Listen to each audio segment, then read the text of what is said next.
Buongiorno e benvenuti a questa edizione di Focus TG. Come sempre trascorreremo assieme un'ora e mezza con tutte le novità che stanno accadendo in Veneto in queste ultime ore, con i collegamenti dalle nostre redazioni sparse in tutta la regione. Oggi è una mattinata molto triste in Veneto. Poco fa si sono celebrati i funerali delle vittime della strage di Santo Stefano di Cadore. Ricorderete la famiglia travolta da un'automobile guidata da una turista tedesca, Angelica Hatter. I funerali si sono celebrati nella chiesa di Sant'Andrea a Favaro Veneto, in Comune di Venezia, che è la municipalità del Comune di Venezia dalla quale provenivano tutte e tre le vittime: il piccolo Mattia Antoniello di appena 2 anni, il papà Marco e la nonna Maria Grazia Zuin. Io credo che possiamo vedere già alcune immagini scusate, che ci arrivano dall'esterno della chiesa di Sant'Andrea. È stato un funerale che è stato trasmesso tra l'altro in diretta dal nostro gruppo Media Nord-Est, proprio per permettere al maggior numero di persone possibili di assistere in una piccola, non sarebbe stato possibile altrimenti in una chiesa come quella di Sant'Andrea, di poter assistere, dicevo, a una tragedia che ha colpito tutta la comunità, non solo di Venezia ma dell'intero Veneto. E in queste ore, come vi abbiamo raccontato, attorno alle due famiglie, alla famiglia Potente e alla famiglia Antoniello, si è stretta davvero un'intera comunità. Io vi farei ascoltare adesso l'omelia che poco fa è stata pronunciata durante il funerale. Questo è il primo contributo che lanciamo da questa cerimonia, attorno alla quale si è stretta veramente un'intera regione. Stavo tornando dal campo scuola, vissuto con i ragazzi della parrocchia di Dese, per l'aggravarsi delle condizioni di salute di mio padre, che poi durante la notte sarebbe deceduto. Quando sono stato raggiunto da un messaggio che diceva che era successa una tragedia a una famiglia di Cassolaro. 3 famiglie distrutte e tra le vittime un bambino di neanche 2 anni. Domenica prossima avrebbe compiuto i 2 anni. Uccisi mentre passeggiavano sereni e tranquilli il papà Marco, il figlioletto Mattia, la nonna Maria Grazia. Arrivati a Santo Stefano di Cadore con le loro famiglie per fuggire dal caldo della città e vivere un tempo di meritato riposo. Davanti alla morte di una persona adulta, quante volte ci siamo detti: non ci sono parole. Marta, una persona speciale, solare, disponibile.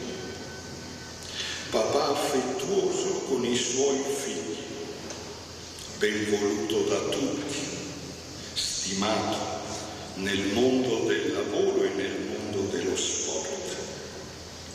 Come è scritto sul cuscino, di fiori insostituibili. La nonna Maria Grazia, persona che si è spesa per tutti, sia nella sua famiglia che nel mondo del lavoro. Persona generosa e forte, che ha dovuto affrontare non poche difficoltà nella vita, ma sempre con grande forza e con grande coraggio. Un dolore incolmabile per la sua famiglia e per i genitori di Marco e i suoi fratelli. Che cosa si può dire davanti alla morte di un bambino?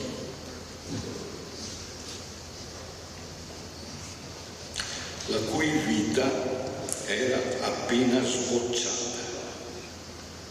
Un bambino che aveva portato con la sua vivacità, serenità e gioia nelle sue famiglie. Davanti a queste morti noi restiamo sconvolti. Mille pensieri si affollano nella nostra mente e sentimenti diversi riempiono il nostro cuore. Il nostro cuore, davanti a queste tre parti, resta muto. Un nodo ci chiude la gola e lo stomaco. Abbiamo letto e sentito tante ricostruzioni dell'accaduto, ma questo non ci restituisce le persone care che abbiamo perduto. Ci spiega i tanti come, ma non risponde ai tanti nostri perché. E da giovedì a perché si aggiunge perché, senza soluzione o risposta. Perché in questo momento la morte sembra regnare nel nostro cuore, sembra spadroneggiare e imperversare. Può sembrare umanamente impossibile, ma al di là delle apparenze, la vita eterna che Cristo risorto offre a ognuno di noi è molto più forte. Ce lo ricorda il nostro battesimo, ce lo ricorda il battesimo di Mattia un anno fa, nella gioia, nella festa, per la sua nascita e la sua rinascita alla fede. Ieri, tornato dal funerale di mio padre, ho asquillato il telefono. Pensavo un messaggio di condoglianze, invece era un papà che telefonava dal Trentino. Aveva appreso dalla televisione la tragica notizia e mi ha detto: dica alla mamma di Mattia, sono un papà di 2 bambini, abitiamo in Trentino, non so che cosa voglia dire perdere un figlio, non oso immaginare che dolore immenso sia. Dica alla mamma di Mattia e a tutti i suoi familiari che io, con le mie figlie, preghiamo per lei. E queste sono le parole di Don Giuseppe Simoni pronunciate poco fa durante i funerali delle 3 vittime della tragedia di Santo Stefano di Cadore. Ricordiamo ancora che poco fa si sono svolti i funerali di Maria del piccolo Mattia Antoniello, del padre Marco e della nonna Maria Grazia Zuin, tutti e 3 scomparsi nel tragico incidente stradale investiti mentre si trovavano in vacanza a Santo Stefano di Cadore. Noi abbiamo delle immagini che ci giungono in diretta dall'esterno della chiesa di Sant'Andrea di Favaro Veneto, il luogo in cui abitano le 2 famiglie, la famiglia Potente e la famiglia Antoniello. Vedete, le 3 bare sono uscite, tra poco il corteo funebre si dirigerà verso il cimitero.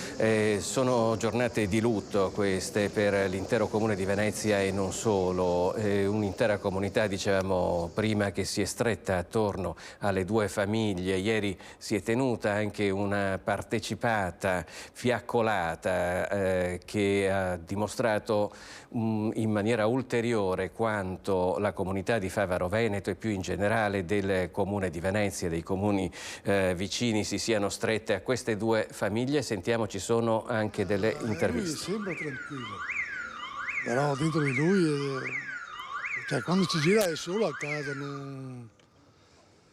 Comunque cerchiamo di dargli forza, di consolarlo, cioè, in qualche maniera, di farlo, tenerlo su, insomma, dai, che non faccia qualche pazzia mentale, insomma. Senta, c'è dolore, tanto dolore, ma c'è anche della rabbia. Ma sì, sì, rabbia sicuramente sì. No, delle volte, parlo personalmente, faccio dei pensieri, dico, ma sta ragazza, cioè, non sono capace di capacitarmi di dire, ma come vive, come si comporta, i parenti, cioè, i familiari suoi, diciamo, ma nessuno sa più niente, cioè, va tutto a silenziarsi. Aspettiamo gli eventi, aspettiamo cosa che succede. Non è che colpendo lei adesso risorge tutto, però un minimo come si dice, piccole soddisfazioni di dire almeno l'hanno punita, cioè ha sbagliato e giustamente uno che sbaglia bisogna che sia anche punito. Avete il timore che potrebbe non essere così, invece che potrebbe non essere punita? Dai, la giustizia insomma bisogna anche ascoltarla qualche volta, dai, non è che sempre che buttiamo sempre fango sulla giustizia, qualche volta bisogna anche crederci, cioè penso che, cioè, io parlo cittadino, penso che sia normale insomma avere fiducia. E davanti all'assurdità di queste 3 morti, tutti noi ci siamo profondamente interrogati. Credo che tutti noi abbiamo ancora nel cuore e nella testa tanti perché. No. Un bambino che si affaccia alla vita, strappato immediatamente dalla vita, un papà con tanti progetti, una nonna, anche lei con i suoi progetti.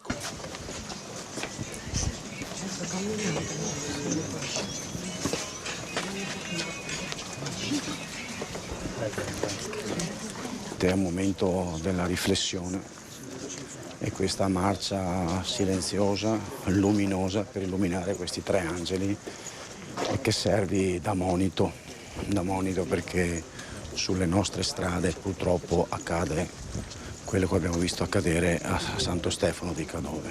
Questa marcia silenziosa è stata organizzata da Don Giuseppe, però per volere di molte mamme.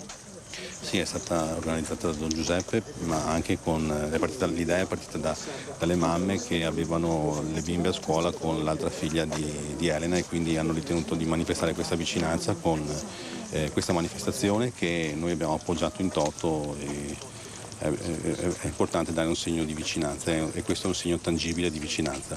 Ecco, qui questa sera ci sarebbe dovuta essere stata anche Elena, però abbiamo saputo che non è venuta perché oggi sono rientrate le salme. Lei vuole stare il più vicino possibile alle persone che ha perso. Certo, questo bisogna rispettare le volontà di Elena e ci siamo noi qui che manifestiamo per lei, gli siamo vicini anche se lei non c'è, con il cuore e anche con la nostra presenza qui questa sera. Grazie.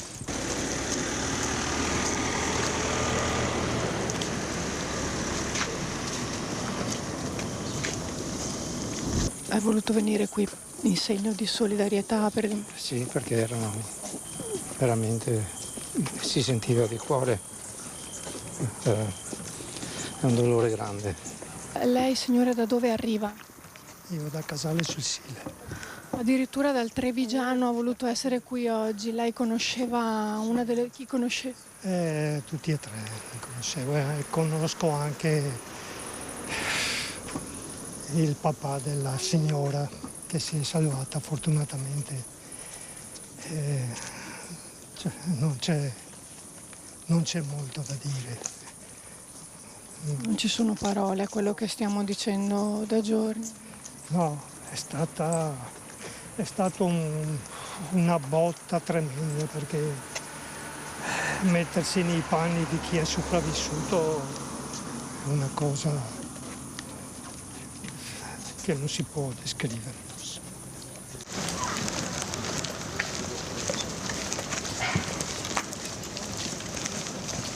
E trovo che sia una disgrazia veramente enorme, grandissima, non so che dire di più. Una cosa che è indescrivibile, credo, proprio. Forse è anche difficile rendersene davvero conto. Sì, trovo che sia una cosa, è un flash, una roba che non so dargli ultimamente capitano spesso volentieri e questa qua ha superato tanti limiti di quello che è successo in giro.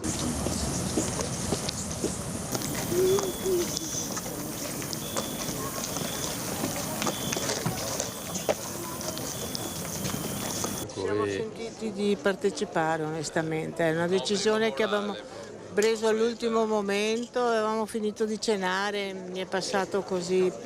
Troppo grande la tragedia, per cui non si poteva rimanere così indifferenti. Insomma. Ho anche salutato i genitori del papà, diciamo, che non conoscevo, però mi sono sentita di avvicinarmi a loro proprio. Un abbraccio alla comunità e così purtroppo. Le conoscevo, era mio amico d'infanzia, di adolescenza. Sì, Marco, non riesco a parlare, mi vengono i brividi solo al pensiero, mi passano alla mente tutte le cose belle che abbiamo vissuto assieme, che abbiamo passato. Un bel ricordo di Marco che lei ha, il primo che le viene in mente, qual è? Anche non lo so, anche un episodio che può toccarle il cuore, che glielo ricorda proprio. La vita quotidiana, le estati passate assieme, le gite in spiaggia, le uscite in montagna che andavamo tutti quanti assieme a passare 4-5 giorni insieme. Com'era Marco? Fantastico. Era sempre sorridente, sempre, non era mai arrabbiato con nessuno, era sempre contento. Questo è un ricordo bellissimo che ho e che avrò sempre.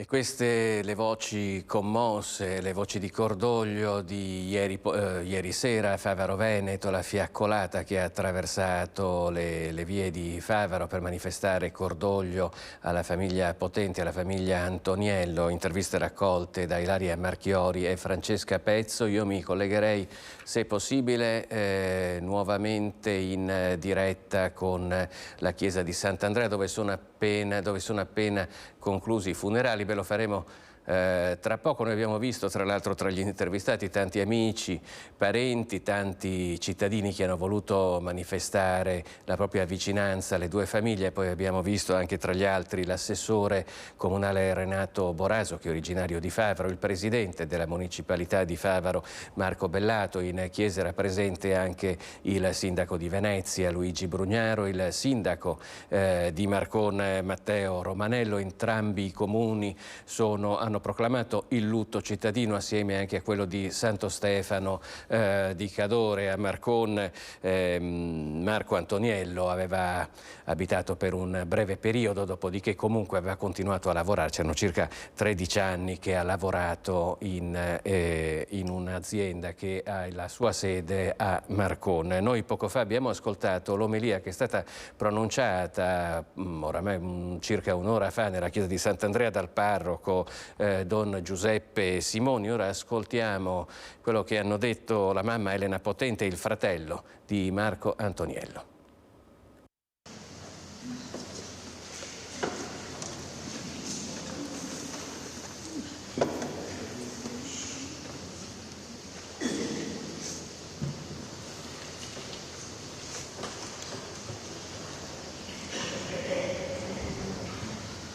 Mia figlia Alice ha scritto questa lettera. Non è facile scrivere una lettera per persone a cui tenevi molto, che ti hanno lasciato. Io so che erano speciali, ognuno a modo proprio. Andiamo in ordine di età. Mattia, ciao pecoretto, spero tu possa giocare libero con tutti i giocattoli del mondo. Mi raccomando, non far esasperare il papà e la nonna. Marco, grazie di avermi trattato come una figlia, di esserti occupato anche delle più piccole cose. Spero tu possa finalmente riposare dal lavoro. Adesso capirai la mamma quando diceva: ok, andrai anche al lavoro, ma Mattia stanca anche lui.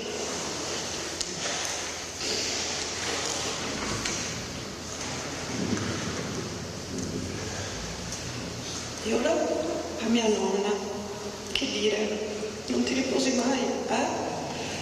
Ora non hai più turni, vadi a Mattia 24 su 24, 7 su 7, almeno tu.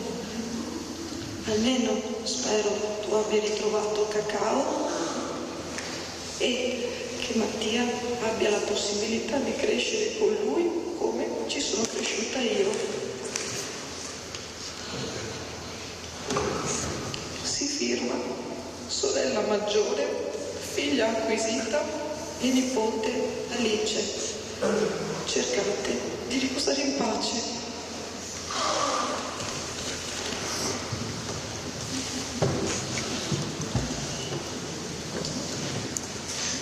Io innanzitutto volevo fare un ringraziamento speciale ai Vigili del Fuoco di Santo Stefano di Cadore, ai Carabinieri, all'ospedale di Pieve di Cadore e all'ospedale di Belluno. Un ringraziamento a tutti voi presenti per la vicinanza dimostrata, l'intera comunità di Santo Stefano di Cadore, il Comune di Venezia, Regione Veneto, la Municipalità di Favaro Veneto. Abbiamo veramente sentito la vostra vicinanza e per questo vi ringraziamo nuovamente.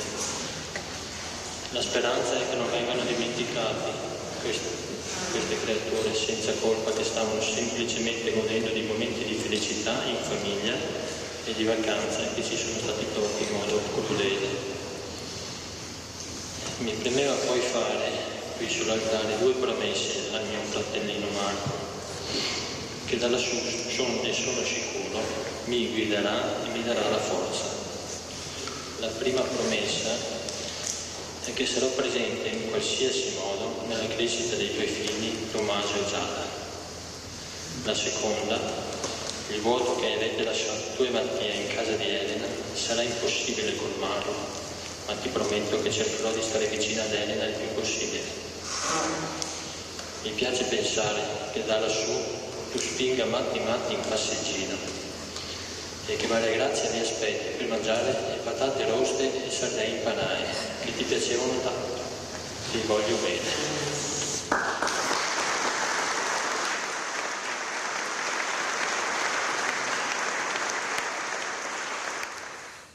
E queste erano le parole di Elena Potente, la mamma del piccolo Mattia e la moglie, anzi oramai la vedova di Marco Antoniello. L'uomo che avete sentito parlare era proprio il fratello di Marco poco fa, ai funerali che si sono conclusi da circa una mezz'ora. Il corteo funebre ha raggiunto, da quello che riusciamo a capire, già il cimitero. Noi però facciamo un salto e ci spostiamo a Santo Stefano di Cadore, a quello che è stato il teatro della tragedia che ha colpito queste 2 famiglie, dove stanno continuando le indagini. Le forze dell'ordine sono tornate sul luogo dell'incidente e continuano ad essere monitorate le condizioni della responsabile dell'incidente, che lo ricordiamo è una cittadina tedesca di 31 anni, Angelica Hatter. Vediamo. Strage di Santo Stefano di Cadore. Oggi i carabinieri sono tornati sul luogo dell'incidente per effettuare dei rilievi dalla rimessa da cui la vettura guidata da Angelica Hatter è stata filmata da una telecamera di sorveglianza. Accertamenti necessari per stabilire con certezza la velocità a cui procedeva l'Audi A3 di proprietà del padre. Hatter, le cui condizioni non migliorano, è ancora chiusa nel suo silenzio e, come aveva detto anche il procuratore capo del Tribunale di Belluno, Paolo Luca, il suo quadro psichico richiede attente valutazioni. La direzione medica della casa circondariale dove era detenuta a Venezia ha ritenuto che le sue condizioni fossero suscettibili di essere approfondite da una struttura psichiatrica, che è stata portata all'ospedale di Venezia. Questo non significa che ci sia una premessa che apre le porte alla incapacità di intendere e di volere. È una situazione temporanea che potrebbe anche dipendere da shock post-traumatico e quindi non essere legata a situazioni pregresse di disagio di questa persona. Ancora non c'è una diagnosi e la donna, per scongiurare possibili gesti inconsulti, continua ad essere sorvegliata a vista. La difesa d'ufficio, affidata all'avvocato bellunese Giuseppe Triolo, smentisce l'arrivo in Italia di un congiunto della Utter ed è ragionevole pensare possa essere richiesta una perizia psichiatrica per la 32enne indagata per omicidio stradale plurimo. Un primo passo in ambito sanitario potrebbe essere cercare di poter consultare eventuali cartelle cliniche o ricoveri avvenuti in Germania, dove risiede. Germania, a cui potrebbe anche rivolgersi direttamente la Procura di Belluno per il prosieguo delle indagini. Noi cercheremo di capire per il futuro, questo sarà uno dei filoni dell'indagine, qual è stato il vissuto di questa ragazza fino al momento in cui è stata coinvolta nel fatto. E questo ovviamente richiede la collaborazione delle autorità tedesche alle quali per il momento i carabinieri direttamente si sono rivolti. Poi vedremo se ci sarà spazio e tempo per chiedere un ordine europeo di indagine, che è una forma di collaborazione che è prevista, giudiziaria, che è prevista fra i paesi dell'Unione Europea. Questi dunque gli aggiornamenti sulle indagini circa la strage di Santo Stefano di Cadore. Vi ricordo poco fa si sono celebrati i funerali delle 3 vittime nella chiesa di Sant'Andrea di Favaro Veneto. Il piccolo Mattia Antoniello, che aveva appena 2 anni, il padre Marco e la nonna Maria Grazia Zuin. Noi per il momento voltiamo pagina e ci occupiamo del maltempo che ha colpito la nostra regione. Dopo il grande caldo è arrivata anche la grandine, e sia nel Vicentino che nel Bassanese, ma poi vedremo anche nel resto del Veneto, ci si trova a dover fare i conti con i danni provocati alle nostre colture. Dopo il grande caldo è arrivata la grandine e l'agricoltura vicentina e del Bassanese si trova ancora una volta a fare i conti con la devastazione di colture e frutteti. In alcune zone la percentuale del mais danneggiato dalle grandinate dei giorni scorsi rischia di pregiudicare l'intero raccolto, e la medesima situazione si sta verificando per le colture di soia. Anche i frutteti sono stati colpiti in modo gravissimo e dalla montagna arrivano foto e video di situazioni allarmanti pure per le malghe, tra impianti danneggiati dai fulmini e grandinate che hanno imbiancato il territorio. Purtroppo è arrivata, come spesso accade d'estate, arrivano questi violenti fenomeni, forse negli ultimi anni hanno una frequenza maggiore e una violenza altrettanto potente e colpisce a fasce, e chi rimane all'interno di questa fascia ovviamente perde gran parte, se non tutto il raccolto. Aziende si sono ritrovate col lavoro di un anno distrutto, e questo mi rattrista molto, anzi esprimo anche vicinanza a queste aziende che sicuramente non staranno attraversando un momento felice. Si può fare ben poco per contrastare fenomeni così intensi, e agli agricoltori le associazioni di categoria consigliano almeno di stipulare delle assicurazioni su misura. Secondo me in futuro sarà da fare anche qualche ragionamento per quel che riguarda le assicurazioni dei terreni e soprattutto sui fondi mutualistici che andrebbero a coprire eventuali danni causati dalle calamità atmosferiche che ormai diventano sempre più frequenti. Il clima sta cambiando e anche l'agricoltura deve iniziare a guardare alla tecnologia come aiuto per la gestione di fenomeni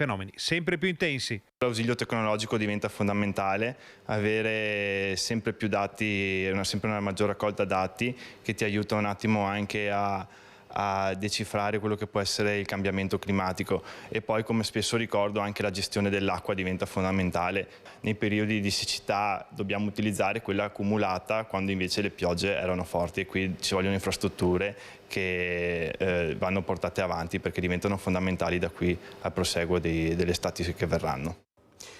E un aggiornamento su quanto il maltempo abbia colpito la nostra regione arriva anche dai Vigili del Fuoco, che hanno fatto sapere in questi minuti che sono già oltre 400 gli interventi che sono stati eseguiti, soprattutto nelle province di Venezia, Treviso e Vicenza, quelle più colpite dal maltempo, e sono ancora in corso delle operazioni di soccorso nelle province di Venezia e Treviso, dove stanno lavorando in totale 14 squadre per il ripristino di sicurezza di diversi luoghi, interventi soprattutto con autoscale e autogru per rimuovere rami, piante pericolanti ed elementi pericolosi dei tetti danneggiati. Abbiamo detto quindi una delle province più colpite è quella di Treviso, e noi siamo collegati in diretta in questo momento con Anna De Roberto, che assieme a Nicola Marcato si trova a Cimadolmo. A te la linea, Anna. Sì, Filippo, buongiorno a te e ai telespettatori. Come hai detto te, è tempo di quantificare, non possiamo monetizzare il danno che il maltempo ha creato all'agricoltura del territorio, ma possiamo raccontarvi quanti sono i comuni che stanno denunciando di aver avuto danni, e lo facciamo con il presidente di Condifesa TVB, quindi sono 3 le province che Condifesa segue, con Valerio Nadal. Alle spalle c'è un vigneto di Prosecco, avete visto il maltempo l'ha steso a terra, completamente messo a terra, con i pali di ferro che sono stati praticamente piegati dalla forza del vento. Allora, questo, Valerio, è il suo vigneto, ma lei qui sta rappresentando anche tantissimi agricoltori. Quanti agricoltori rappresentate? Quante denunce da quanti comuni sono arrivate? Beh, come Consorzio Difesa noi rappresentiamo TVB le 3 province, come giustamente dicevi, Treviso, Vicenza e Belluno. A Vicenza parliamo di Vicenza Nord di Vicenza, i comuni che hanno denunciato il danno sono circa 10. Però se parliamo della provincia di Treviso, i comuni che hanno denunciato il danno sono 25. Praticamente, parlando di 25 comuni, qui vi rendete conto dell'entità, della vastità che il danno che questo vento accompagnato da questa grandine ha colpito e devastato le nostre aziende. E purtroppo l'entità del danno quantificabile in cifre lo stiamo monitorando in questi giorni qua. Ci sono i nostri periti che stanno correndo, stanno andando dai nostri soci per cercare comunque di dargli un sostegno anche nel consiglio, perché noi cerchiamo da subito di fare in modo che i nostri soci, che la maggior parte degli agricoltori di questo territorio, sappiate che nei comuni l'80% e fortunatamente sono assicurati. Questa è una cosa importante. Questo è importante perché questa forma di assicurazione significa una forma di sicurezza. Di là sappiate che di là del danno l'agricoltore purtroppo è colpito nella sua passione, perché qui ci sono sacrifici, sono impegni e c'è tanta passione. Senta Valerio, lei diceva che adesso è curioso questo Filippo, perché intanto possiamo testimoniare come si sia innescata una incredibile solidarietà tra agricoltori che hanno iniziato proprio ad aiutarsi con i trattori in queste ultime 24 ore. Davvero è stata una gara di solidarietà, e poi bisogna fare presto, perché lei diceva le uve possono essere colpite da batteri se non vengono subito tirate su. Certo, bisogna allora innanzitutto, che è meritevole insomma in questa zona, vedere questa solidarietà da parte degli agricoltori e cercare di aiutarsi con tutti i mezzi disponibili, perché prima di tutto lavorare in sicurezza, seconda cosa cercare comunque di togliere, come vedete, questi pali che purtroppo sono stati piegati, sostituirli e fare in modo di poter operare con dei trattamenti subito per cercare di cicatrizzare quelle che sono state le ferite e di salvare quel poco che riesce a salvare. Come vedete questi grappoli sono stati fortemente colpiti, la grandine non è stata intensa, però intenso è stato il vento. Parliamo di un vento che effettivamente, io dico, è la prima volta che ho avuto paura. Effettivamente pensavo che qua ci porta via la casa, perché effettivamente un vento che gira a 130-150 km/h è un vento forte, accompagnato da questa grandine. Voi vedete il danno che ha creato sul prodotto. Quindi adesso cosa bisogna fare? Staccare le viti dai pali, tirare su le viti? Adesso la cosa più veloce è togliere i pali piegati, sostituirli con pali dritti, in modo tale di mettere la struttura in piedi e di riuscire subito di fare i trattamenti. La seconda cosa, anzi prioritaria, diciamo subito ai nostri soci: telefonate al consorzio, denunciate il danno, sappiate che c'è una copertura per quanto riguarda danni col sistema assicurativo, ma fortunatamente il Veneto, come il Friuli, esiste anche un fondo mutualistico che comunque ci dà la possibilità di darti una copertura, anche seppur marginale, ma comunque importante, che ti dà oltre dai 2.000 fino a 10.000 euro per azienda per danni alle strutture, danni che comunque le compagnie di assicurazioni non ti mettono in copertura. Il fondo mutualistico è nato proprio per questo, per cercare di dare quella copertura dove la compagnia non dava copertura. Ecco, allora Filippo, in ultima battuta, prima di lasciarvi vi raccontiamo un'altra cosa curiosa, proprio perché questo vento fortissimo, questo fortunale si è abbattuto, ma in pochi secondi c'è anche una percentuale proprio di danni che viene dichiarata, perché ad esempio qui alle mie spalle è andato completamente giù, a 100 metri il vigneto alle nostre spalle, ancora più indietro, è in ottime condizioni.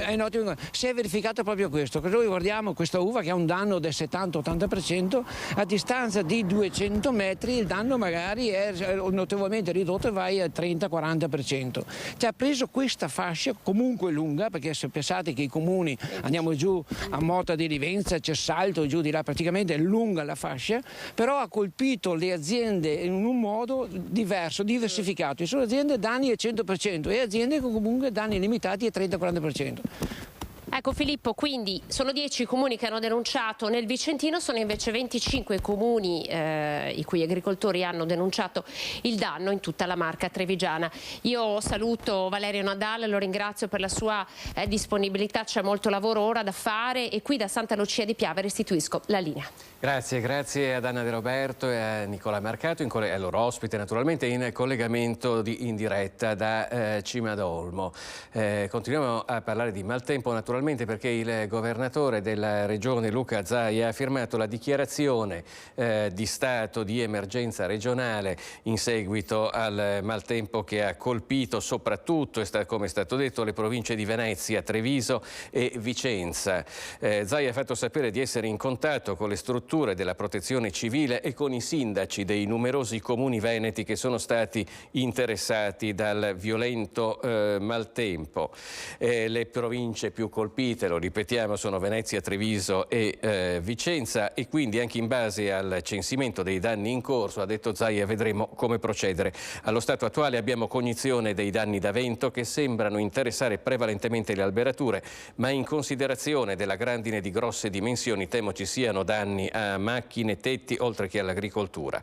Danni che in effetti abbiamo visto confermati anche nell'ultimo collegamento, quello da Cimadolmo, e anche nel servizio da Bassano del Grappa, in cui la Coldiretti iniziava a fare la conta dei danni. Abbiamo parlato delle province di Treviso e di Vicenza, con particolare riguardo al Bassanese, ma l'altra provincia colpita è stata quella di Venezia, soprattutto il Veneto orientale, vale a dire la zona del Portogruarese.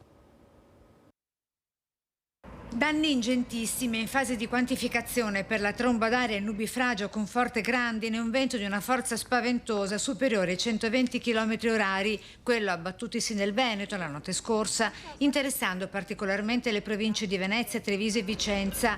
Oltre 350 le richieste di soccorso giunte ai vigili del fuoco, di cui 150 nel solo veneziano. Fortunatamente nessun ferito, anche se il fortunale ha di Velpio abbattuto alberi, anche secolari, pali in cemento armato, piante e rami, capannoni e tetti di abitazioni. Gravi danni alle colture, specie vigneti, e alle piantagioni di mais.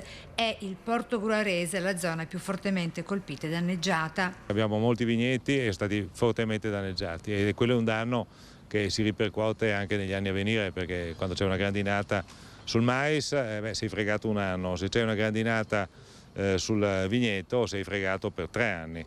La fotografia di quanto accaduto è rappresentata da questa desolante immagine, ovvero quel che resta della storica quercia di Villanova di Fossalta di Portogruaro, classificata con tanto di decreto anni 60 come monumento nazionale con i suoi 700 anni di vita. Un dispiacere enorme per tutta la comunità e non soltanto. Situazione critica a Gruaro, Concordia Sagittaria, None Veneto e Pramaggiore, dove la viabilità, specie lungo la Triestina, è stata modificata per liberare la strada dagli alberi divelti e caduti. Perché c'erano degli alberi che erano caduti su strade provinciali, anche sulla strada statale, di conseguenza alcune strade erano bloccate, e quindi è un lavoro che è impegnativo, e quindi credo che sia opportuno non ostacolare l'opera di chi, come i Vigili del Fuoco e la Protezione Civile, stanno lavorando molto bene in queste ore.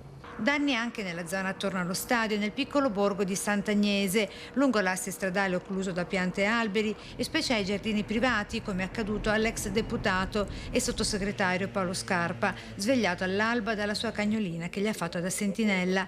Era uno scenario agghiacciante da day after, dice oggi. Un danno certamente economico, ma direi che a questo punto è secondario. Il danno principale è il dolore infinito che procura a me e immagino a tutti gli altri come me vedere un giardino nel quale sei cresciuto, nel quale hai giocato da bambino, nel quale sei venuto neosposo tanti anni fa purtroppo, nel quale hai visto crescere le tue figlie, giocare i tuoi cani, vederlo distrutto.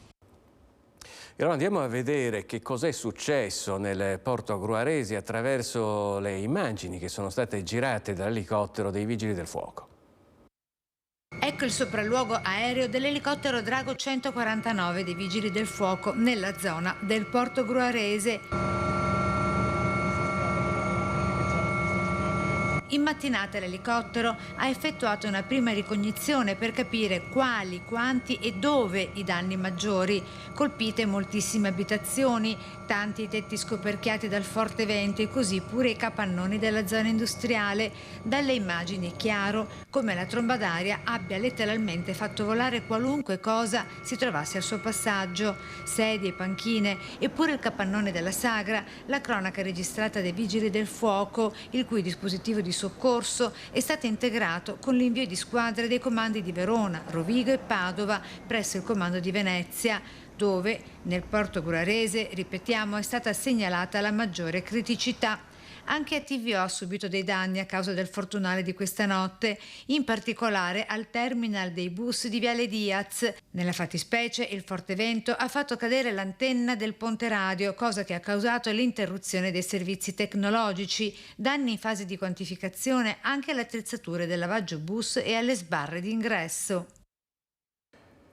Allora abbandoniamo la pagina del maltempo per tornare a Favaro Veneto, dove, come vi abbiamo raccontato, si sono conclusi i funerali delle vittime di Santo Stefano di Cadore. Noi ci colleghiamo in diretta con Ilaria Marchiori. A te la linea, Ilaria. Sì, buongiorno Filippo, buongiorno ai nostri telespettatori. La cerimonia funebre qui si è ormai conclusa, se ne sono andati tutti. Come vedete ora il piazzale è completamente vuoto, sono rimasti solamente alcuni mezzi. Quello che possiamo dire è che fino a poco fa qui si respirava davvero tanto dolore, c'erano tante lacrime, tanto dolore, tanti abbracci, ma anche tanta forza, la forza di una comunità che si è stretta intorno a queste due famiglie, la famiglia Potente e la famiglia Antoniello, intorno a una Elena disperata perché ha perso 3 persone importantissime nella sua vita, ma nonostante questo è riuscita a trovare la forza di salire e di leggere una lettera che era stata scritta dalla figlia Alice e l'ha letta lei al suo posto, una lettera dedicata al piccolo Mattia, a Marco e alla nonna Maria Grazia. Il dolore è tanto, tantissime le persone che hanno partecipato, oltre alle istituzioni politiche, i 3 sindaci dei comuni coinvolti, il sindaco di Santo Stefano di Cadore, il sindaco di Venezia e anche il sindaco di Marcon, perché Marco Antoniello alcuni anni fa aveva vissuto a Marcon e lavorato per alcuni mesi.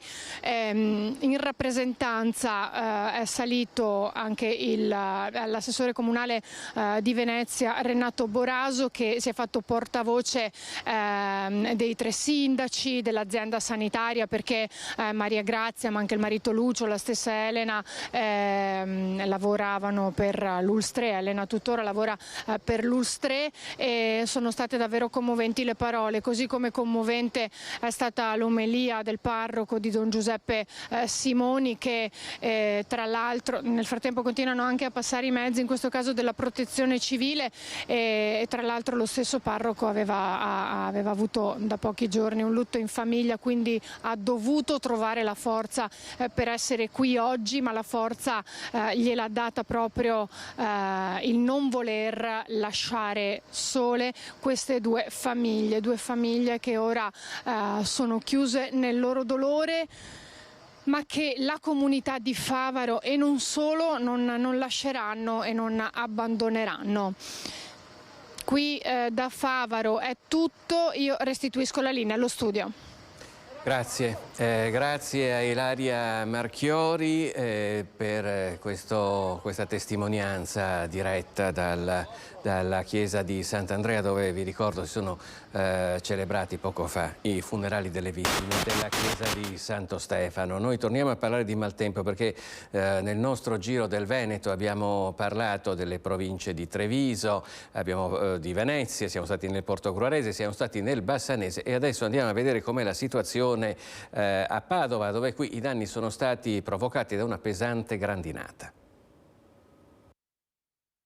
Il maltempo e la grandine che è caduta in Veneto ha colpito anche la zona in campagna tra Carmignano di Brenta, San Pietro in Gucci, Tadella, Galliera Veneta e Villa del Conte nell'Alta Padovana. Coldiretti Padova sta raccogliendo le prime segnalazioni sui danni ai prodotti, in particolare coltivazioni a pieno campo come soia e mais, pronti per la mietitura e prati pronti per lo sfalcio del fieno.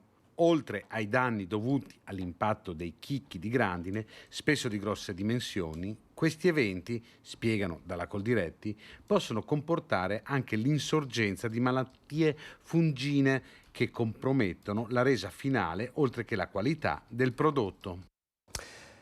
E questo era Francesco Ratai dall'Alta Padovana. Noi quando parliamo di maltempo naturalmente parliamo prevalentemente di danni all'agricoltura, però poi ci sono anche un altro genere di danni, soprattutto quando grandina e grandina in maniera pesante, così come è avvenuto per esempio e purtroppo nel Vicentino. Vediamo. Chi aveva l'auto fuori non ha avuto scampo, non ha avuto il tempo di correre di giù e metterla a riparo, perché è stata una cosa intensissima, breve e improvvisa, ma molto intensa. Niente scampo per le auto parcheggiate fuori, che sono state colpite dalla grandine di stanotte. Chicchi di grosse proporzioni hanno distrutto i cristalli e le carrozzerie. Questa mattina abbiamo ricevuto diverse chiamate, molte chiamate di auto distrutte dalla grandine che è venuta questa notte, palle di ghiaccio grosse come arance, come palle da tennis, molto dure, che hanno devastato le auto qua in zona Vicenza, Bolzano Vicentino, Caldogno e via discorrendo, insomma nell'area del Vicentino. Ovviamente la grandine si è spostata anche fuori dalla provincia di Vicenza, causando danni molto consistenti alle auto. Tetti da cambiare, parabrezze rotti, fanali e macchine distrutte. Grandine che si è abbattuta a macchia di leopardo nel Vicentino, tetti e pannelli solari danneggiati e poi il vento che ha raso il suolo colture e gli orti, abbattendo alberi anche di grosso fusto. Un albero che è caduto grosso così, 2 metri di circonferenza alla base, alto 20 metri più, è andato giù. Nel frutteto che ho appena sotto a casa e qui nell'orto, un altro orto che ho di là, i pomodori. Questi dunque i danni attorno a Vicenza nel servizio di Luisa Bertini. Noi ci fermiamo per un istante, ci rivediamo tra poco.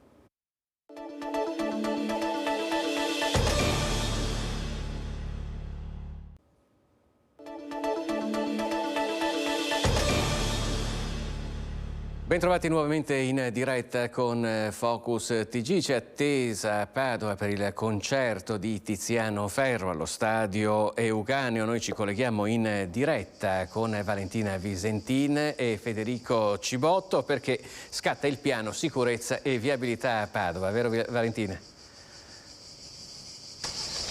Sì, buongiorno Filippo, esattamente il terzo grande evento in città di questa estate, dopo Marco Mengoni e Rammstein, un nuovo grande concerto, quello di Tiziano Ferro, 30.000 i fan attesi qui allo Stadio Euganeo che vedete alle mie spalle, i cancelli apriranno alle 16:30, ma con questo collegamento cerchiamo di dare delle informazioni di servizio a quanti devono raggiungere lo Stadio Euganeo e soprattutto anche ai cittadini padovani che devono fare i conti un po' con qualche disagio alla la viabilità. Imponente la macchina della sicurezza e della viabilità messa in campo. Ci sono i bus navetta che partiranno dalle 5 di questo pomeriggio fino alle 21 dai vari parcheggi scambiatori, quello di Limena vicino al Crown Plaza, ma anche dall'ex Canova di via Sarpi e dal parcheggio Central Park di via Annibale da Bassano. È possibile parcheggiare anche nel parcheggio sud di via Nereo Rocco qui allo Stadio Ganeo e quello nord, oppure del Gran Teatro Geox, da dove poi i fan dovrebbero arrivare attraverso un percorso pedonale che consentirà di attraversare attraverso il sottopasso in sicurezza la tangenziale e raggiungere lo Stadio Euganeo. Consigliato arrivare invece per i padovani qui allo stadio in bicicletta o a piedi attraverso percorsi segnalati. 30.000 i fan attesi, erano 44.000 quelli contenuti dallo Stadio Euganeo invece per il concerto dei Rammstein. E siccome sono tantissimi i fan, gli organizzatori dell'evento chiedono appunto di arrivare qui entro le 5 del pomeriggio per consentire i controlli all'ingresso, perché ovviamente è giusto il piano di viabilità, ma c'è anche quello della sicurezza per garantire un'entrata sicura a tutti quanti. Lo Stadio Euganeo sarà anche sorvolato, così come è stato per gli altri concerti, dall'elicottero delle forze dell'ordine per sorvegliare anche dall'alto tutta la situazione. Per quanto riguarda la viabilità padovana, segnaliamo che a partire dalle 10 sarà chiusa la bretella di uscita dello svincolo 3 della tangenziale per le provenienze da sud, chiusa anche lo svincolo 1 della tangenziale per proprio appunto consentire minori disagi alla viabilità cittadina. 30.000 i fan che dunque varcheranno i cancelli dello Stadio Euganeo che vedete qui alle mie spalle. Da Padova è tutto, restituisco la linea allo studio.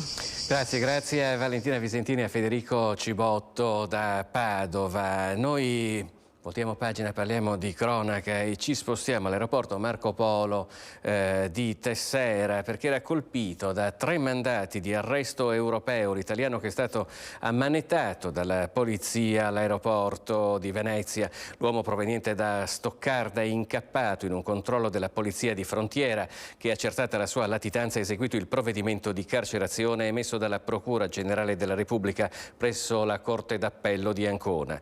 L'indagato deve espiare una pena di 8 anni, 3 mesi e 29 giorni di reclusione per reati contro il patrimonio in materia di stupefacenti e resistenza pubblico ufficiale, nonché detenzione d'armi.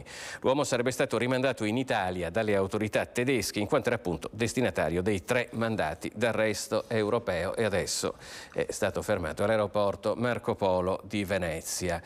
Ed ora parliamo di un macabro ritrovamento avvenuto a Mareno di Piave. Siamo naturalmente in provincia di Treviso. Il cadavere decapitato di una donna è affiorato in un canale di irrigazione. Si trovava in acqua da anni, forse è stato trascinato dalla forza dell'acqua del forte temporale di ieri notte, tra l'ipotesi che possa trattarsi di un 83enne scomparsa nell'estate del 2020. A notare in questa canaletta un corpo senza vita è stato un passante. Stamane, poco dopo le 11, siamo a Mareno di Piave, in via distrettuale, campi, vigneti ed aziende agricole. Nel canale di irrigazione, in prossimità di una chiusa, è stato visto affiorare il cadavere di una donna in avanzato stato di decomposizione e senza testa. Subito è scattato l'allarme, sul posto sono arrivati i carabinieri, il SUEM ed i vigili del fuoco. Il corpo è stato recuperato ed ora, sui poveri resti, verranno effettuati tutti gli accertamenti e le analisi per risalire all'identità della vittima e alle cause della morte. Dallo stato del cadavere gli inquirenti deducono che fosse in acqua da parecchio tempo, 2 o 3 anni. Sembra assai improbabile la morte violenta e la decapitazione potrebbe essersi verificata nel corso dello spostamento del corpo ormai saponificato, trascinato dalla forte corrente in seguito al violento temporale di stanotte. Tra le ipotesi al vaglio circa l'identità della donna, quella che possa trattarsi di Dota Aninka, l'anziana residente a Santa Lucia di Piave, scomparsa il 2 luglio del 2020 quando aveva 83 anni. Forse aveva perso l'orientamento rientrando a casa. Per settimane i vigili del fuoco e le forze dell'ordine la cercarono dappertutto. Vennero scandagliati con i sommozzatori ampi tratti della rete interrata di irrigazione del Consorzio di Bonifica Pedemontano Sinistra Piave con i relativi sifoni. Si cercò dall'alto con i droni e da terra con l'ausilio dei nuclei cinofili, ma nulla. Qualche mese dopo, ad ottobre del 2020, dopo un vertice in prefettura, le ricerche ripresero, ma dell'83enne non si trovò alcuna traccia. Una scomparsa rimasta un mistero per 3 anni. Ora forse la svolta, ma per sapere con certezza a chi appartengano i resti rinvenuti oggi sono necessari ulteriori accertamenti, probabilmente il test del DNA. Ed ora ci spostiamo a Bassano del Grappa per un incidente avvenuto in via Ca Baroncello al confine con il comune di Cassola. Eravamo seduti in quel tavolino là, eravamo seduti là, abbiamo seduto come una bomba. Mentre ci mostra le foto fatte con lo smartphone, ha le mani che tremano ancora per lo shock. È uno dei clienti del bar Patagonia in via Ca Baroncello al confine tra Bassano e Cassola. Attorno alle 9:30 un'auto ha abbattuto la siepe all'esterno, ha sfondato la vetrata del bar e la sua corsa si è fermata contro le panche e il bancone. Sulle panche c'erano sedute alcune persone che sono state sbalzate via, mentre altri clienti erano seduti ai tavolini della sala. Insomma, è solo per una gran fortuna che il bilancio non è più grave. Ero impegnato nel mio lavoro quando ho sentito un gran rumore e ho visto entrare questa macchina. Per fortuna le persone che erano sedute si sono accasciate senza farsi male, per fortuna. C'erano tanti clienti. E il cliente era abbastanza affollato, diciamo. È andata molto bene, diciamo. Sono stata la quarta persona che mi hanno chiesto se mi fermavo e mi sono messo a domandare cosa avevano bisogno e mi sono messo a fare sicurezza stradale. Ho visto un po' la signora in macchina un po' spaventata, ma tranquilla. Quindi non era ferita gravemente? No, da quando ho visto no. Siete caduti, vi siete fatti male? No, per fortuna la macchina si è fermata là. Noi eravamo qua, abbiamo tutto come una bomba, basta. E la persona che era alla guida? Sembra una signora, aveva avuto 60 anni, non lo so. Cosa può essere successo? Non lo so, adesso l'hanno portata all'ospedale. Ha preso paura? Abbastanza, sì, abbiamo sentito un botto subito e poi ho visto la macchina arrivare dentro e io mi sono scappato di là, insomma, verso il muro di là. È ancora impaurito? Abbastanza, sì, cioè, è stato proprio... Però non vi siete fatti male? No, noi no, sono arrivati dei vetri ma non ci siamo fatti male. La donna alla guida dell'auto è rimasta incastrata e con l'arrivo dei soccorsi è stata trasportata in ospedale, ma non sembra in gravi condizioni. Solo tanto spavento e qualche scoriazione per i clienti, alcuni colpiti dai vetri e accompagnati per precauzione al pronto soccorso. Sul posto la polizia locale per raccogliere le testimonianze e per i rilievi. Sembra sia stata coinvolta anche una seconda auto. Ora si dovrà ricostruire la dinamica, ingenti anche i danni al locale. Questo dunque è quanto accaduto a Bassano del Grappa. Il servizio di Federico Fusetti fortunatamente non si è fatto male a nessuno. Noi rimaniamo comunque nel bassanese per parlare dei controlli che sono controlli a tappeto che sono stati portati a termine dai carabinieri, condotti dai carabinieri durante la movida del bassanese. Droga, trasporti abusivi di rifiuti e locali fuori norma. Sono queste le risultanze dei controlli a tappeto portati a termine dai carabinieri di Bassano del Grappa sul territorio in occasione delle notti bianche e di altre manifestazioni in zona. Nel mirino dei militari il contrasto di furti in abitazione e la repressione del traffico di sostanze stupefacenti, ma anche gli illeciti in materia ambientale e alimentare. Il pattuglione è stato gestito con 22 carabinieri, 11 automezzi e pattuglie in borghese. A Rosà i militari hanno trovato un giovane in possesso di un modesto quantitativo di hashish, mentre a Bassano, in via Rezzonico, un altro giovanissimo è stato sorpreso mentre portava con sé 1,3 grammi di eroina. Gli è stata ritirata la patente perché era alla guida di un veicolo. Sempre a Rosà un terzo giovane aveva addosso 1 grammo di marijuana. Nel comune di Romano Dezzelino invece i militari della stazione Carabinieri Forestali di Bassano del Grappa hanno appioppato una sanzione di 3.000 euro a un camionista che trasportava rifiuti ingombranti non pericolosi senza l'adeguata documentazione. I controlli hanno interessato anche bar e ristoranti coinvolgendo pure i Nas di Padova. Un locale è stato infatti multato con una sanzione di 2.000 euro, cui ha fatto seguito una diffida per omesso controllo sugli alimenti. Ed ora parliamo dei profughi scaricati davanti ai comuni del Vicentino perché continua il pugno duro del sindaco di Castelgomberto Davide Dorantani. Allora con l'aiuto in regia di Andrea Basso e Fabio Faliero ci spostiamo a Castelgomberto dove si trova Carlo Inghilleri in collegamento in diretta. A te la linea Carlo. Buongiorno a tutti i telespettatori da Castelgomberto. Quello che vi raccontiamo oggi è una vera e propria sfida al sistema. Annuncia di essere pronto a portare i profughi che gli sono stati scaricati davanti al municipio 2 giorni fa in prefettura. Lui è Davide Dorantani, sindaco di Castel Gomberto, e quello che vi raccontiamo è l'epilogo di una vicenda che ha scatenato un vero e proprio terremoto politico. Sindaco, lei ha annunciato di essere pronto con una lettera a portare i profughi in prefettura. Detto fatto, stamattina stava per prendere il furgone, è stato fermato, l'alto là della prefettura, fermo lì, arriviamo noi e ce li riprendiamo indietro. Sì, è andata esattamente così.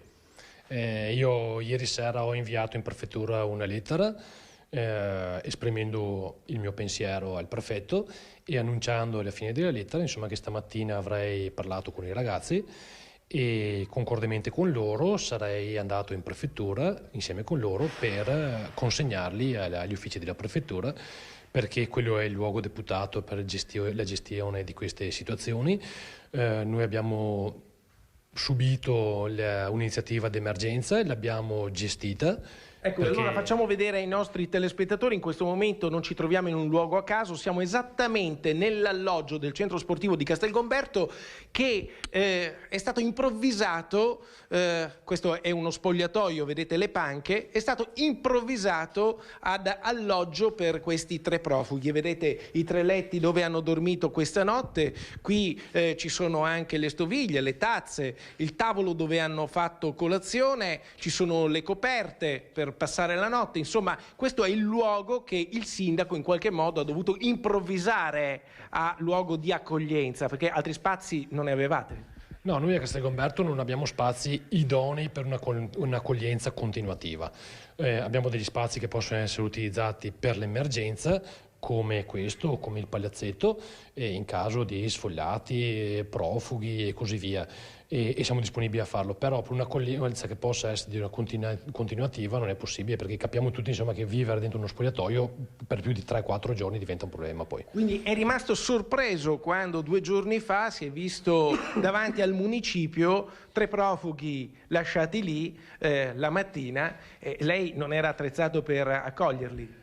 Allora, io sono stato avvisato il pomeriggio del giorno prima, perché prima dovevano... Poche ore prima? Sì, poche ore prima, perché prima sono stato chiamato verso le 4 dalla prefettura, dovevano arrivare alle 3 di notte, poi tra le 5 e le 6 di notte. Quindi ha fatto una levataccia ma non li ha trovati? No, non ho fatto nessuna levataccia, sinceramente, perché siccome già il metodo era inaccettabile e non ho accettato di subire questo tipo di gestione. Ecco, da questo punto di vista è bene ricordare ai nostri telespettatori che però qualche sindaco invece la levataccia l'ha fatta, perché lei non era da solo, era in un gruppo con altri comuni che erano stati preallertati poche ore prima che sarebbero arrivati i profughi, e cioè stiamo parlando di Altavilla, stiamo parlando di Sovizzo, di Cornedo Vicentino e di Brogliano.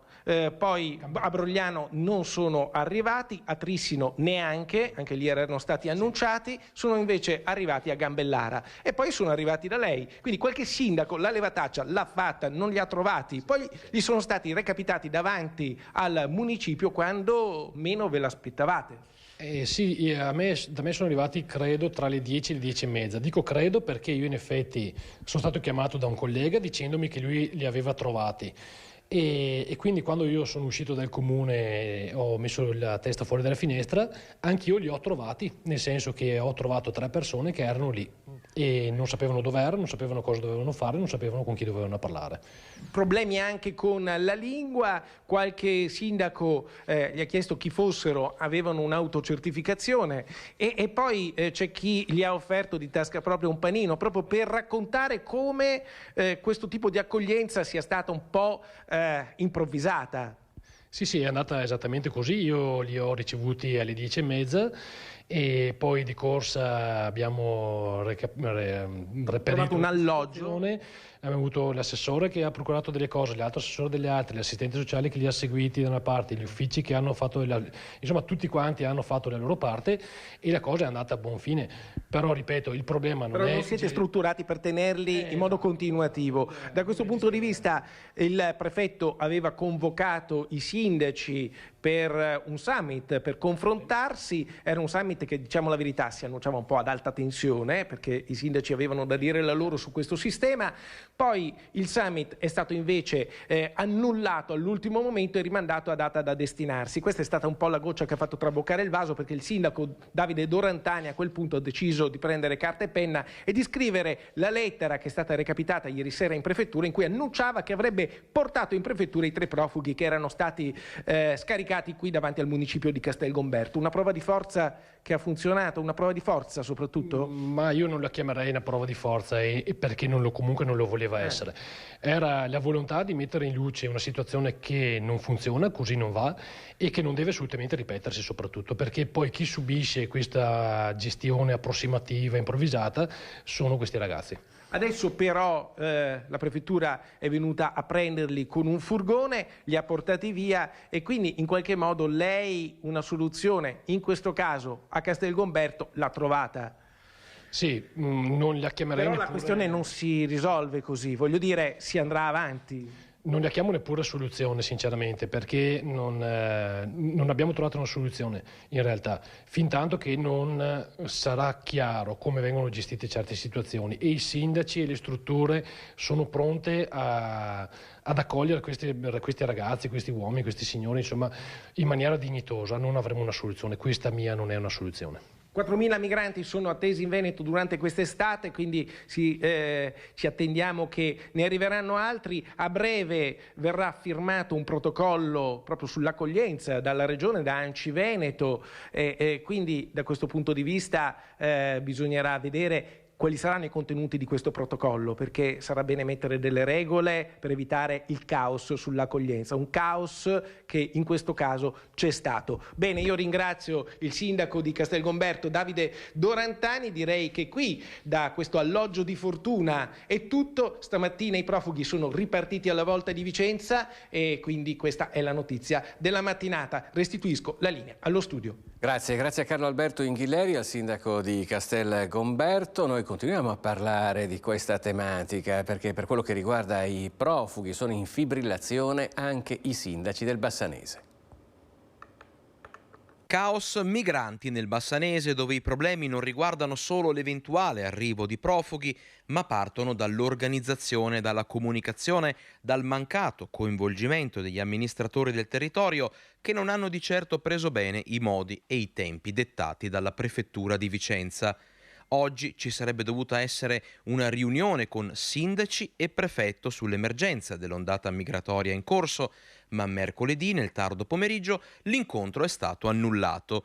I sindaci verranno convocati non tutti assieme, ma bensì singolarmente o a piccoli gruppi per valutare la disponibilità ad accogliere i profughi in arrivo.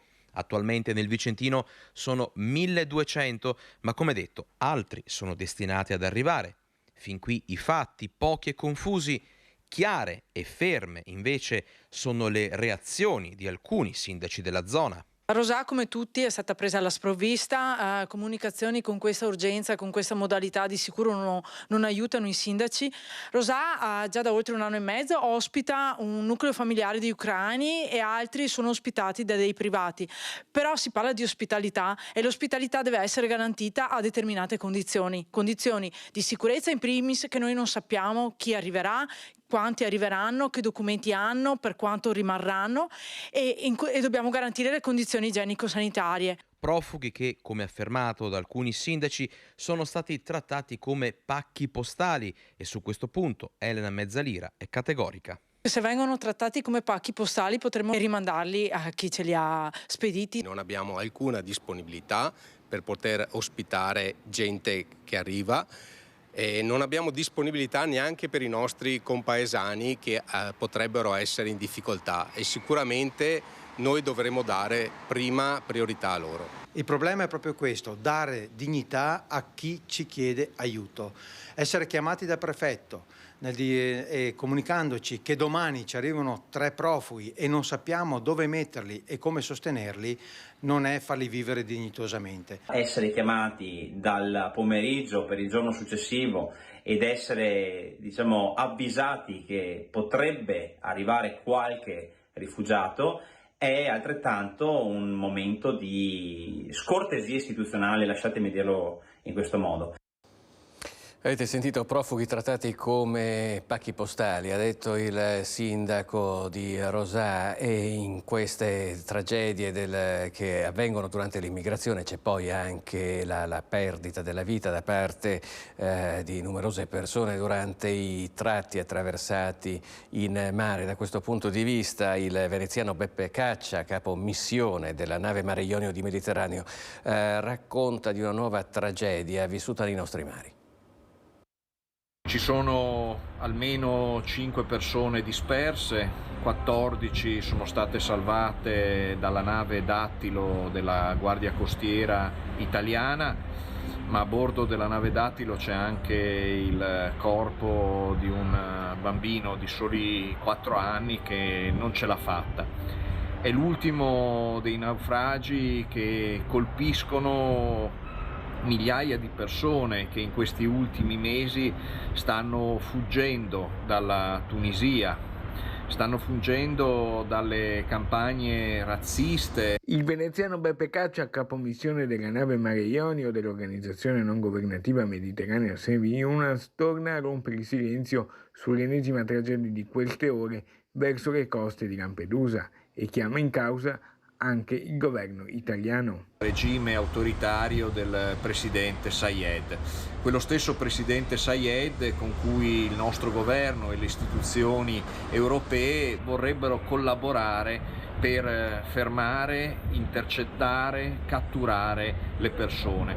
Quello stesso regime di Sayed che proprio la settimana scorsa ha deportato centinaia e centinaia di persone verso la terra di nessuno. Ecco invece, secondo Caccia, quello che si dovrebbe fare. Sarebbe necessario, come ha chiesto questa mattina con un pronunciamento a larghissima maggioranza anche il Parlamento europeo, è il ritorno in mare di una grande missione istituzionale delle marine e delle guardie costiere di tutta Europa. Una missione fondata sul principio di solidarietà, una missione di ricerca e soccorso a cui dovrebbe aggiungersi l'apertura di canali sicuri e legali per poter entrare nelle frontiere d'Europa. E sul fronte del contrasto all'immigrazione clandestina in provincia di Vicenza, 2 pericolosi pregiudicati irregolari sono stati espulsi e rimpatriati. 2 pericolosi pregiudicati stranieri che dimoravano nella provincia berica, sottoposti a procedimenti penali per varie tipologie di reato, sono stati condotti all'ufficio immigrazione della questura per verificare la loro posizione giuridica sul territorio italiano. A seguito degli accertamenti è stato espulso un 39enne albanese da poco scarcerato. È stato trasferito e scortato a Venezia per essere imbarcato su un volo per Tirana. Coinvolto in una sparatoria e poi condannato per spaccio, resistenza pubblica ufficiale, lesioni personali, ricettazione e detenzione di armi clandestine, per lui è scattata l'espulsione. Accompagnato al centro di permanenza per i rimpatri di Milano un cittadino marocchino di 40 anni, da poco scarcerato con a carico precedenti penali per reati di varia natura. Era già stato colpito da un provvedimento di espulsione cui non aveva ottemperato. Sarà imbarcato nei prossimi giorni su un volo diretto in Marocco. Noi ci fermiamo per un istante, ci rivediamo tra poco.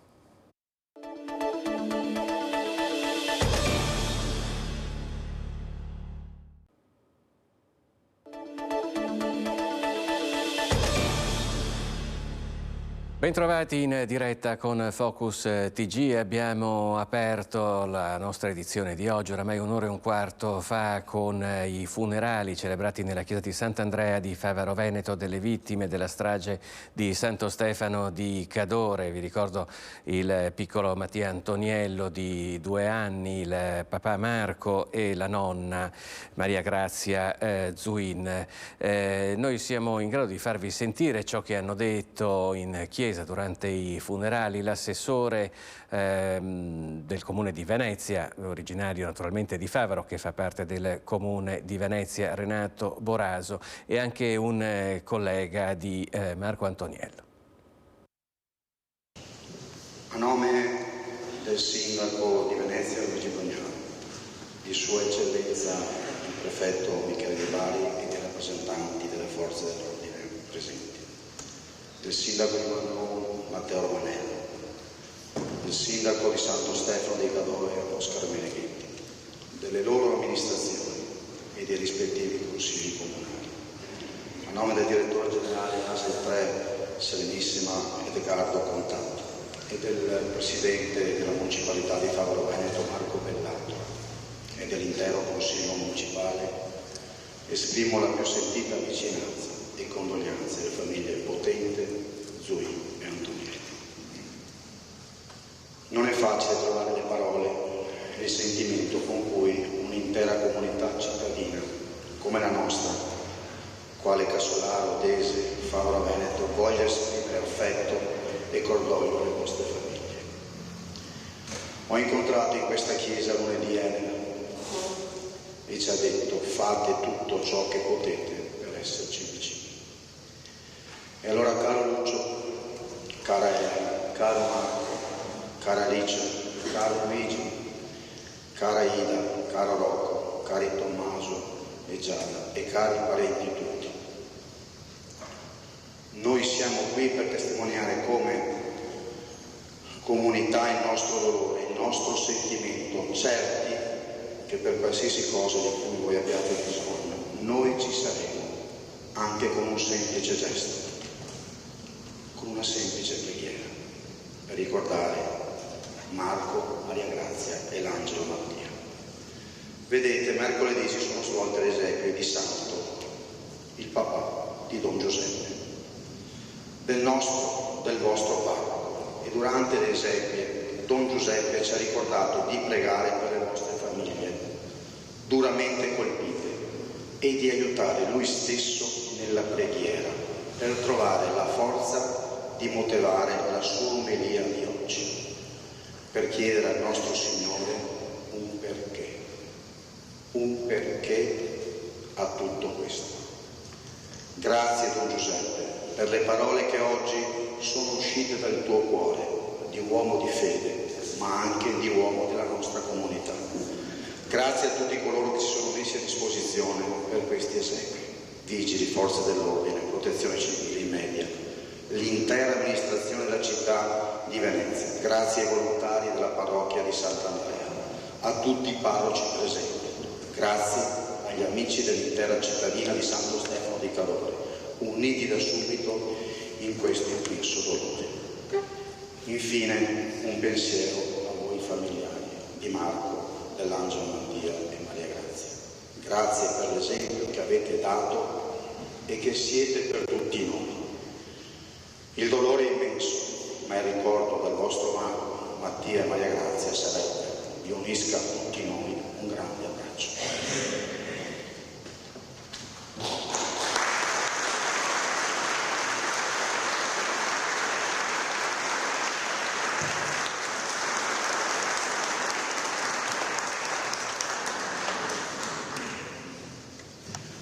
Ciao Marco, vogliamo ricordarti come la persona splendida che eri. Non sei stato per noi solo un collega, ma anche un grande amico. Sei sempre riuscito ad essere un punto di riferimento per tutti in azienda e un tramite puntuale ed efficace al servizio dei clienti, trovando sempre le soluzioni migliori. Eri scherzoso con tutti noi e con la battuta pronta. Le pause caffè erano sempre un motivo di condivisione alla ricerca di snack e merendine nei cassetti dell'ufficio, di caramelle distribuite a tutte, ma soprattutto di racconti di vita quotidiana. A volte scherzando dicevi che avresti voluto la legge 104 per tutti noi perché dovevi sempre seguirci e controllare che tutte le spedizioni andassero a buon fine. Per questo motivo, per addolcirti, quando avevamo un problema ti chiamavamo Marcuccio. Era diventato il tuo soprannome. Quando raccontavi della tua famiglia, i tuoi figli, Tommaso, Giada e Mattia, sono sempre motivo di grande orgoglio. Ci raccontavi spesso delle sveglie notturne del piccolino o delle mangiate a casa di mamma e suocera facendo invidia a tutti noi. Quando ogni tanto in ufficio ti mettevi a borbottare per qualche imprevisto, scherzavamo spesso dicendo che eri stato fortunato ad incontrare Elena che ti sopportava e supportava. Con lei avevi trovato una felicità e serenità. La tua perdita ha lasciato a tutti noi un grande dolore, non ti dimenticheremo mai. I titolari e i colleghi della Top Display. Ora voltiamo pagina e parliamo delle predazioni dei lupi sull'altopiano di Asiago, che sono ricominciate. Tornano in azione i lupi e in altopiano sono subito dolori. I branchi attivi da tempo nella zona dei 7 comuni hanno predato nelle scorse ore una manza e una vitellina di pochi giorni nella malga di Busa Fonte di Caltrano, sulla spalla occidentale del comprensorio. Ai proprietari degli animali, già colpiti svariate volte nel primo mese d'alpeggio, non è rimasto che raccogliere i resti e segnalare quanto accaduto alle autorità.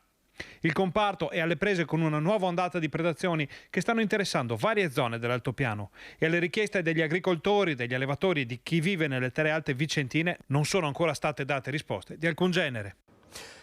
A Rogo questa notte ad Ospedaletto Euganeo, siamo quindi in provincia di Padova, incendio in una casa in cui l'anziana residente è stata salvata dai familiari. Incendio nella notte verso l'1:30 a Ospedaletto Euganeo, in un'abitazione, in una corte di via Tresto Nord. I familiari sono riusciti a portare in salvo l'anziana residente. I pompieri, arrivati dal distaccamento di Este, sono giunti con un'autopompa, un'autobotte e 5 operatori e hanno spento le fiamme, evitando la propagazione del rogo alle case affiancate.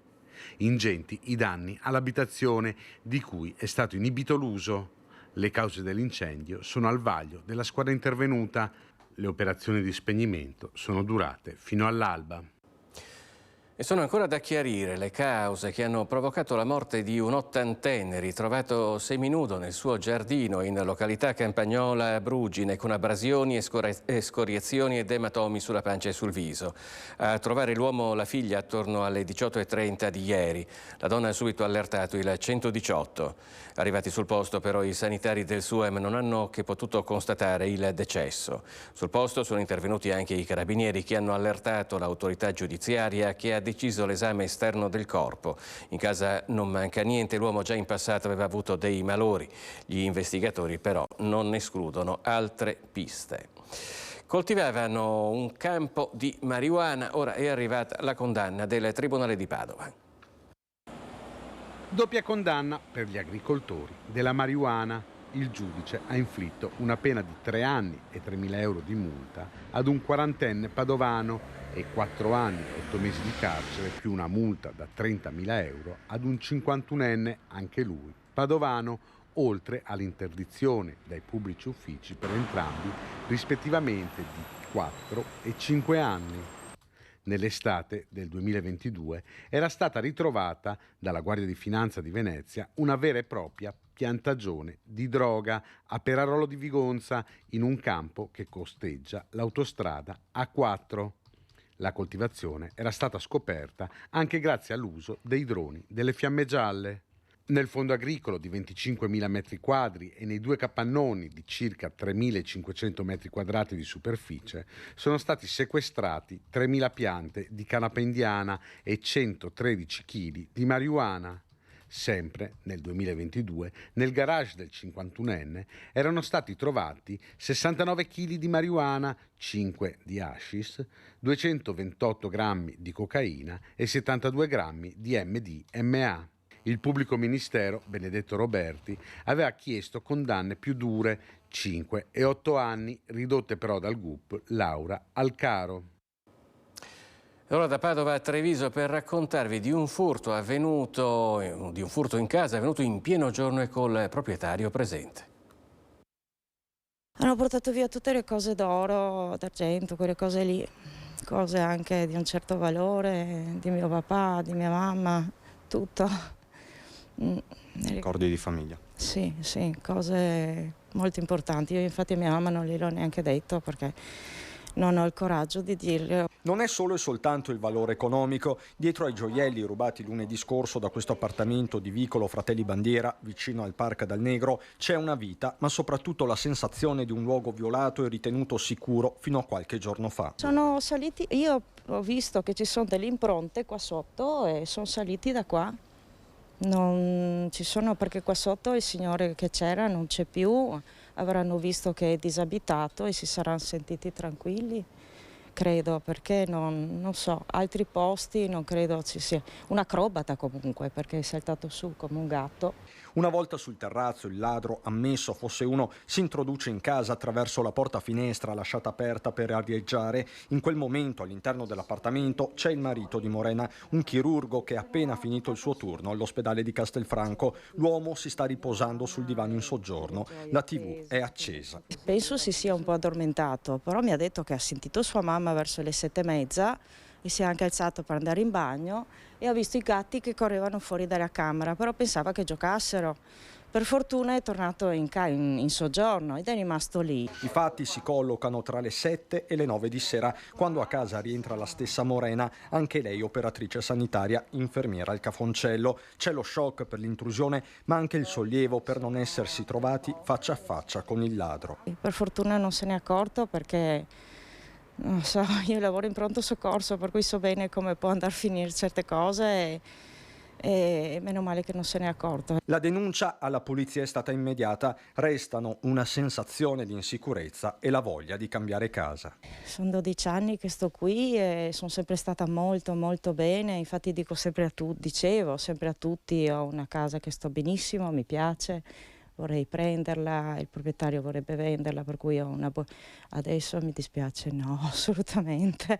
Anzi, ho detto a mio marito, piani alti, molto alti, così non entra nessuno.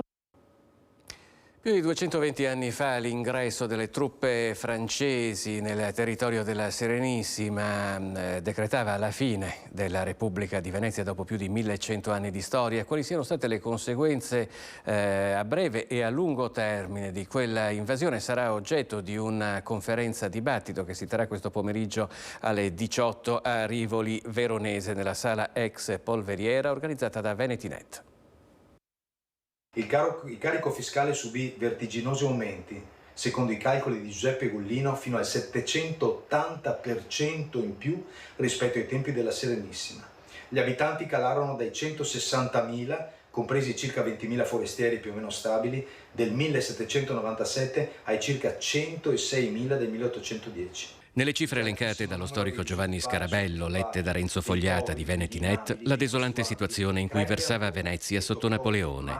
La calata dell'armata francese nello Stato Veneto è il titolo della conferenza dibattito organizzata da Venetinet alla sala ex Polveriera di Rivoli Veronese alle 18 di venerdì 14, un tema ampio con risvolti che portano fino ad oggi. I disastri dei nazionalismi fondati proprio dall'epopea rivoluzionaria francese e poi da quella napoleonica, che ha irradiato il senso della nazione nel peggior significato possibile, ha diramato e fatto esplodere i propri effetti fino alla Seconda Guerra Mondiale. E non è finita, perché ancora oggi ciò che vediamo attorno a noi, che è guerra e violenza, fa riferimento a quel tipo di presunti valori che non sono tali, di carattere nazionalistico. L'11 maggio 1796 un reggimento di 2000 soldati francesi si lanciò all'inseguimento delle truppe austriache sconfitte il giorno prima a Lodi, valicando il territorio neutrale della Repubblica di Venezia. È l'inizio di un processo che si concluderà un anno e un giorno dopo, il 12 maggio 1797, con la caduta della Serenissima. Napoleone decretò la fine dopo 1100 anni della Repubblica più longeva della storia e di una delle maggiori potenze commerciali e navali europee. Qualcuno dirà, ma ha portato civiltà, principi, libertà, eguaglianza, certo. Se il 4 febbraio 1794 la Convenzione nazionale aveva sancito l'abolizione della schiavitù in tutti i territori della Repubblica francese, ecco che Napoleone, primo console, aveva ripristinato il 20 maggio 1802 la tratta e reintegrato la schiavitù nelle colonie. Se il 5 aprile 1778 la monarchia francese aveva vietato a tutti i bianchi di entrambi i sessi di contrarre matrimonio in Francia con i neri, i mulatti e le persone di colore, pena la deportazione nelle colonie, ecco che Napoleone l'8 gennaio 1803 aveva proibito i matrimoni interrazziali non solo in Francia, ma in tutti i territori sottoposti al dominio francese. E di questo gli attuali cittadini francesi d'oltremare se ne sono ricordati anche nell'occasione dell'ultimo 5 maggio. Era questo l'ultimo servizio di questa edizione di Focus TG. Vi ricordo che l'informazione di Rete Veneta riprenderà attorno alle 18:50 con il telegiornale di Bassano e quindi il telegiornale di Vicenza. Poi questa sera con il dibattito Focus, come sempre in diretta. Focus TG invece torna domani, come sempre, a mezzogiorno. Grazie per averci seguito, arrivederci.